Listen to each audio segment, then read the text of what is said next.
Les fraisiers font des stolons. Les stolons font d'autres fraisiers. Et ça, c'est rien que la terrasse. Et j'en ai je ne sais pas combien au potager à faire.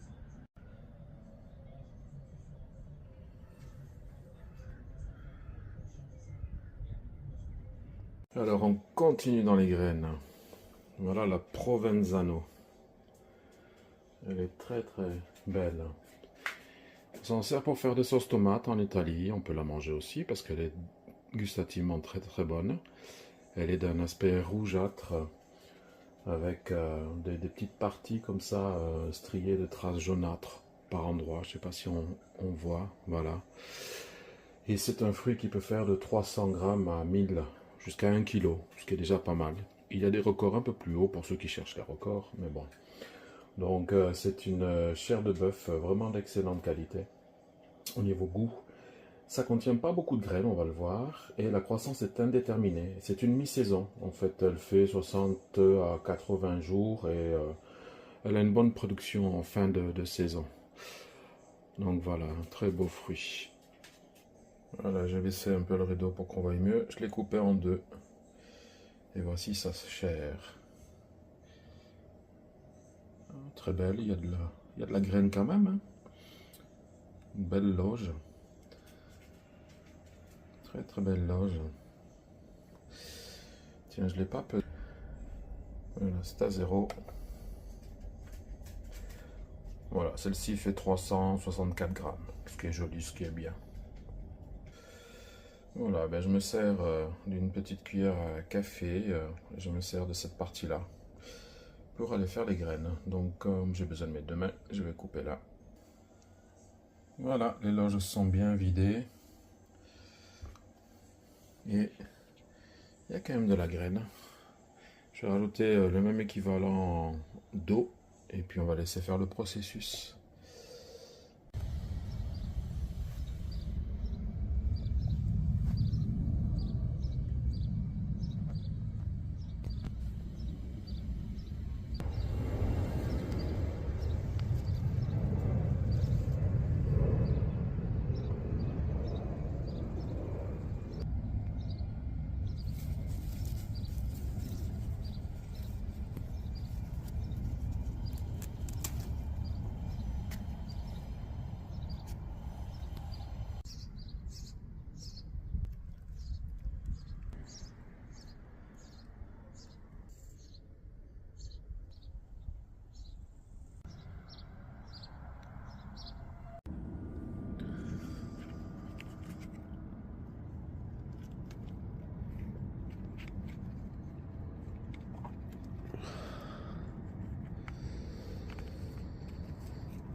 Je taille ma vigne hein, au vert.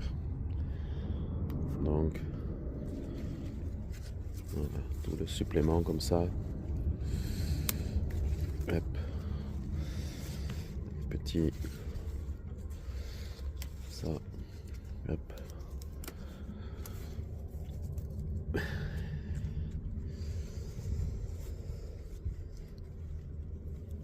Celui-là.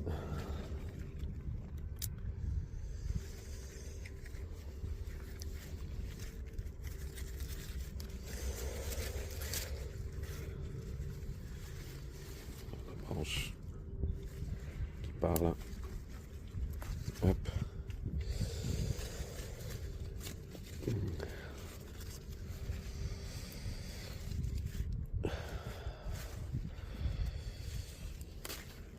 Hop.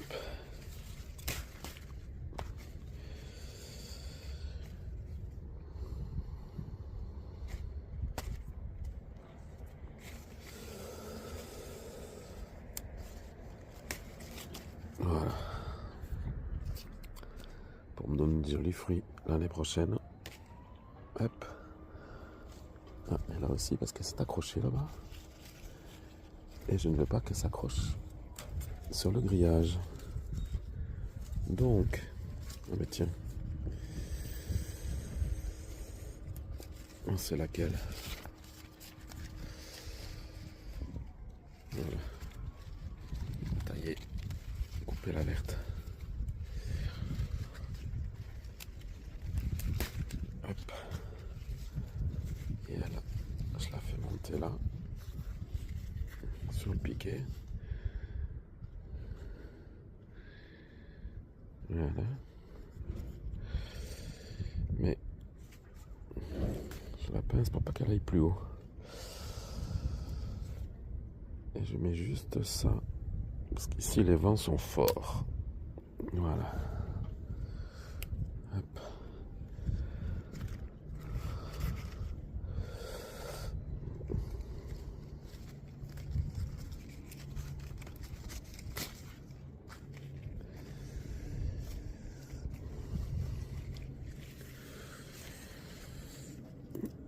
Celle-là aussi, voilà.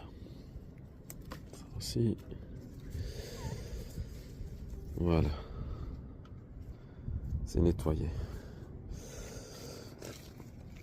Ah, tout encore derrière. Voilà. Là, tout est bon. Et voilà. Comme ça donnera plus de grappes pour l'année prochaine. La taille au vert maintenant. J'avais 2 grappes au départ, mais qui avec le vent sont tombées, la chaleur, tout ça, avant que je la change de peau. Donc comme elle se sent bien, il faut quand même lui permettre d'être mieux pour les années suivantes et vieillir avec le temps, parce qu'elle n'est pas en pleine terre. Bonjour les amis, voilà, on est le 10 août, il fait toujours aussi chaud. J'ai les potimarrons qui commencent à mûrir, je vois ça, vous allez voir. Et puis j'ai des tomates pas mal où l'ossature de bambou, même certains bambous ont cassé. Bon, il faut dire que certains bambous étaient âgés. Mais bon, ça s'arrange, tout s'arrange comme il faut. On va voir ça ensemble. Vous voyez, j'ai les potimarrons où la tige commence à devenir jaune. Donc tant qu'elle ne sèche pas, c'est que c'est pas encore tout à fait mûr. J'aurai des courgettes à ramasser. La fameuse courgette coureuse qui part en 3 branches, qui fait un truc incroyable. Et puis j'ai des tomates sûrement à récolter encore. Donc voilà, c'est toute cette ossature qui vient de se casser la figure parce que les plants sont remplis de tomates. Vous voyez, et de magnifiques en plus. Elles sont superbes. Celle-là n'est pas encore mûre, hein, loin de là, mais très belle. Très belle. Voilà, c'est ici que ça a cassé. Aux zébrés d'Hokkaido. Parce qu'alors j'en ai, mais en veux-tu, en voilà. Il y en a partout. Donc je viens de renforcer avec un bambou dans ce sens-là. Et puis un autre bambou incliné sur la terre pour pouvoir ramener le berceau, comme je l'appelle, de ce côté-là. Vous voyez, hein, je ne mets rien, hein, sauf le fumier que je pose sur la terre. Voilà. Tous ces trucs-là, quoi. Hein, le fumier de poule, de lapin, des feuilles, voilà. Je ne rajoute pas de produit, rien du tout. J'ai rien véritablement remué sauf à la fourche. Je dis toujours que je vais le faire au motoculteur et en fin de compte, non. Ça se passe très bien comme ça. Voilà, allez, je vais faire la cueillette, je retrouve après parce qu'il fait très chaud. Alors j'ai cueilli aussi mes premières aubergines. Ma première aubergine de Barbantane. Et là, je crois que c'est un plant de... Il faut que j'aille chercher l'étiquette. Ah, voilà. La Black Beauty. La blanche, elle me fait petite, mais elle est déjà toute piquée. Vous allez me dire, il y a la végétation, mais bon. Et puis, j'ai la première Tsatsi, Tsatsav, je sais jamais le nom. Voilà, qui mûrit, qui est mûr même, on peut dire. Regardez, ils sont magnifiques.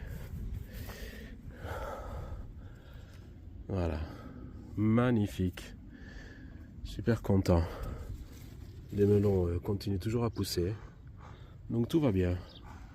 Voilà, des concombres, des tatites ça va, des taxis jaunes, courgettes.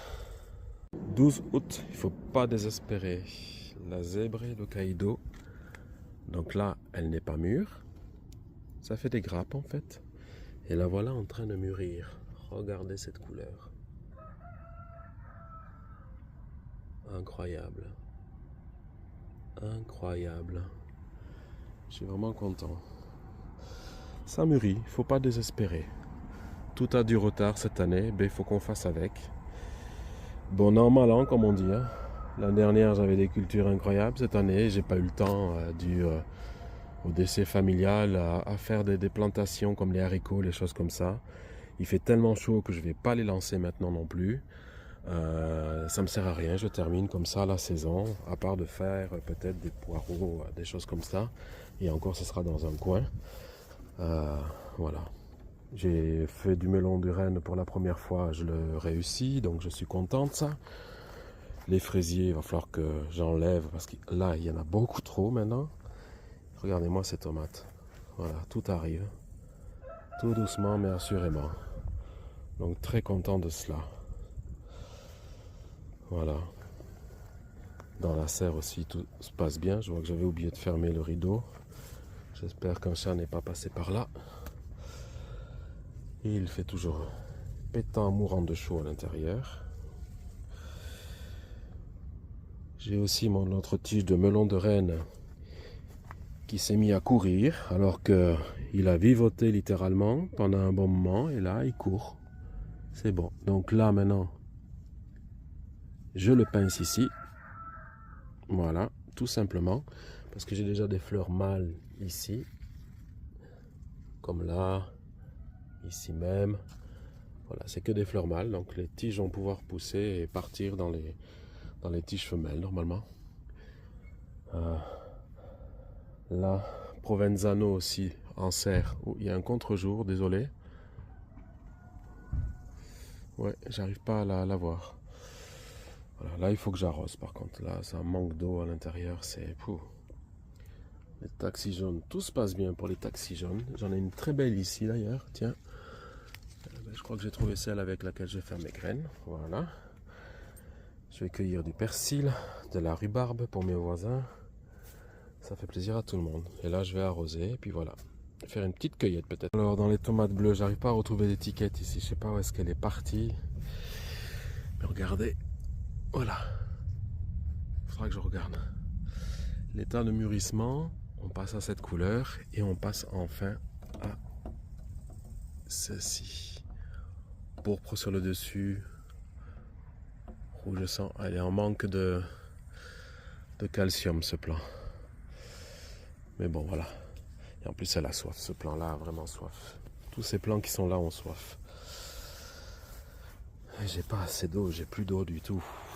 C'est le problème. Je dois réagir à certains, à la demande, entre guillemets. Donc voilà. Mais bon, ça n'empêche pas d'avoir des tomates, mais c'est un peu embêtant. C'est comme la verte de Oui.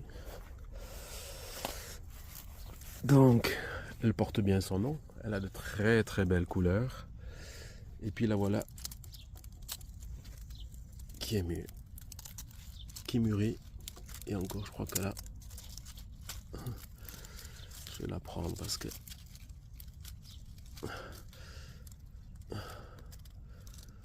oh, ça va être bon ça.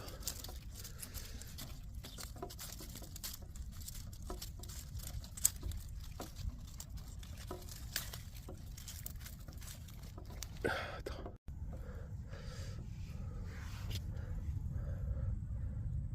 Regarde comme elle est belle.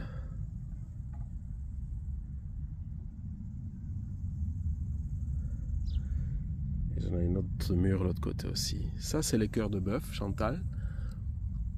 Voilà, qui ont bien grossi et tout aussi. Donc sur but, ça tient le choc.